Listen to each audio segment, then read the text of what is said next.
बक्सर गांव छोटा सा था, लेकिन उसकी कहानियां बहुत मशहूर थीं। यहाँ के लोग बहुत मेहनती और मिलनसार थे। गांव के लोग एक दूसरे की मदद करने में कभी पीछे नहीं हटते थे। हर कोई एक परिवार की तरह रहता था। यहाँ रहता था रौनक अपने परिवार के साथ। रौनक का परिवार बहुत प्यारा और स्नेही था। रौनक के पिताजी किसान थे, माँ घर संभालती थी। वे दोनों बहुत मेहनती और समर्पित थे। रौनक ही घर का इकलौता चिराग था। वह अपने माता पिता का बहुत लाडला था। सबको उससे बहुत प्यार था। रौनक भी अपने परिवार के लिए कुछ भी करने को तैयार रहता था। एक दिन रौनक के घर खुशखबरी आई। यह खबर पूरे परिवार के लिए बहुत महत्वपूर्ण थी। उसकी शादी तय हो गई थी। यह खबर सुनकर सभी बहुत खुश हुए। दूसरे गांव की एक सुंदर लड़की रिया से।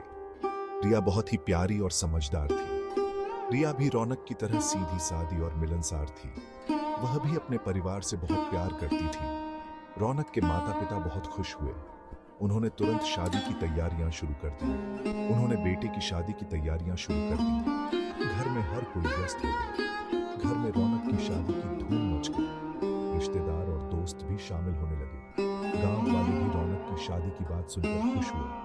हर कोई इस खुशी में शामिल होना चाहता था। सबको इंतजार था उस दिन का, जब रौनक दुल्हनिया लेकर आएगी। यह दिन सभी के लिए बहुत खास था। जब रौनक दुल्हनिया लेकर आएगा, तब गांव में खुशी का माहौल होगा। सभी इस पल का बेसब्री से इंतजार कर रहे थे। शादी का दिन आ गया। ढोल बजने लगे। हर तरफ खुशी और उत्साह का माहौल था। लोग अपने पारंपरिक परिधानों में सजे हुए थे।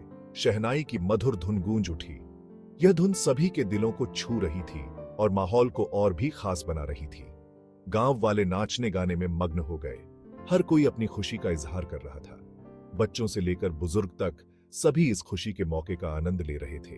रिया, घबराओ मत, सब ठीक हो जाएगा। हम एक साथ हैं और सब कुछ अच्छा होगा। हम जल्द ही अपने नए जीवन की शुरुआत करेंगे। ये एक नई यात्रा है और हम इसे मिलकर पूरा करेंगे। रौनक घोड़ी पर सवार दूल्हा बना हुआ था। उसकी शान और गर्व देखते ही बनता था। उसके चेहरे पर खुशी और उत्साह साफ दिख रहा था। परिवार के सभी सदस्य भी बहुत खुश थे। फिर आया विदाई का समय। यह पल बहुत भावुक था। सभी की आंखों में आंसू थे। रिया की आंखों में आंसू थे, पर रौनक ने उसे ढाढ़स बंधाया। गाड़ी धीरे धीरे चल पड़ी। यह एक नई शुरुआत का संकेत था। रास्ते में एक जगह पर आम का पेड़ था।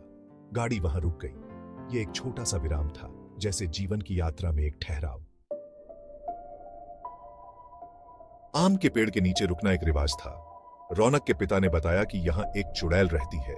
पिताजी, यह चुड़ैल की बात सच है? यह सुनकर रौनक थोड़ा डर गया, पर उसने यह बात मन में दबा ली। गाड़ी फिर से चल पड़ी। ससुराल पहुंचने पर रौनक का स्वागत किया गया। रिया के परिवार वाले भी बहुत अच्छे थे। रौनक धीरे धीरे अपने नए घर में घुलने मिलने लगा, परंतु रास्ते में सुनी हुई चुड़ैल की बात उसे अंदर ही अंदर परेशान कर रही थी।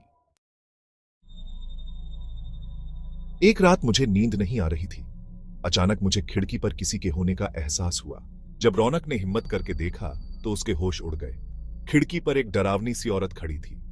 उसके बाल बिखरे हुए थे और आंखें लाल थीं। ओह, ये तो वही चुड़ैल है। डर के मारे रौनक बिस्तर से उठ भी नहीं पा रहा था। चुड़ैल धीरे धीरे उसके पास आई और बोली, डरो मत, मैं तुम्हें कुछ नहीं कहूंगी। रौनक को यकीन नहीं हो रहा था। उसे डर लग रहा था, पर साथ ही उत्सुकता भी हो रही थी। चुड़ैल ने आगे कहा, मैं तुम्हें एक संदेश देने आई हूँ। कैसा संदेश? तुम अपने गांव वालों से कहो कि वे उस आम के पेड़ को काट दें। उसकी जड़ों में एक खजाना छुपा है। उस खजाने से तुम्हारा गांव अमीर हो जाएगा। सुबह रौनक ने सारा किस्सा अपने परिवार वालों को बताया।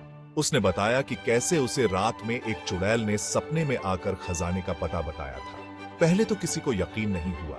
परिवार के सदस्य और गांव वाले इस बात को लेकर संदेह में थे कि क्या सच में ऐसा हो सकता है। लेकिन रौनक के जिद करने पर उन्होंने गांव वालों को इकट्ठा किया और सबको बताया। रौनक ने सबको समझाया कि यह मौका हाथ से नहीं जाने देना चाहिए। हमें उस आम के पेड़ को काटना चाहिए। चुड़ैल ने कहा है कि वहां खजाना गड़ा है। अगर हम इसे नहीं करेंगे तो शायद हम इस मौके को खो देंगे। गांव वाले पेड़ काटने लगे। सभी ने मिलकर मेहनत की और पेड़ को काटने का काम शुरू किया, और हुआ भी ऐसा ही। पेड़ की जड़ों में एक संदूक मिला, जिसमें सोने के सिक्के भरे हुए थे। यह देखकर सभी की आंखें चमक उठी। चुड़ैल का संदेश सच निकला। गांव में खुशी की लहर दौड़ गई और सभी ने मिलकर इस खुशी को मनाया। गांव वालों ने उस खजाने से अपने गांव की किस्मत बदल दी। उन्होंने मिलकर यह तय किया कि इस खजाने का उपयोग गांव के विकास के लिए किया जाएगा। गांव में स्कूल, अस्पताल और सड़कें बनी। बच्चों के लिए शिक्षा और स्वास्थ्य सुविधाओं का इंतजाम किया गया। बक्सर अब खुशहाल गांव बन गया। हर तरफ खुशियों का माहौल था और लोग एक दूसरे के साथ मिलकर काम कर रहे थे। रौनक और रिया भी बहुत खुश थे। उन्होंने अपने दोस्तों के साथ मिलकर खेला और इस नए बदलाव का आनंद लिया। उन्होंने यह सोच लिया कि वे हमेशा अपने गांव वालों की भलाई के लिए काम करेंगे। इस खजाने ने न केवल गांव की आर्थिक स्थिति को सुधारा, बल्कि सभी के दिलों को भी जोड़ दिया।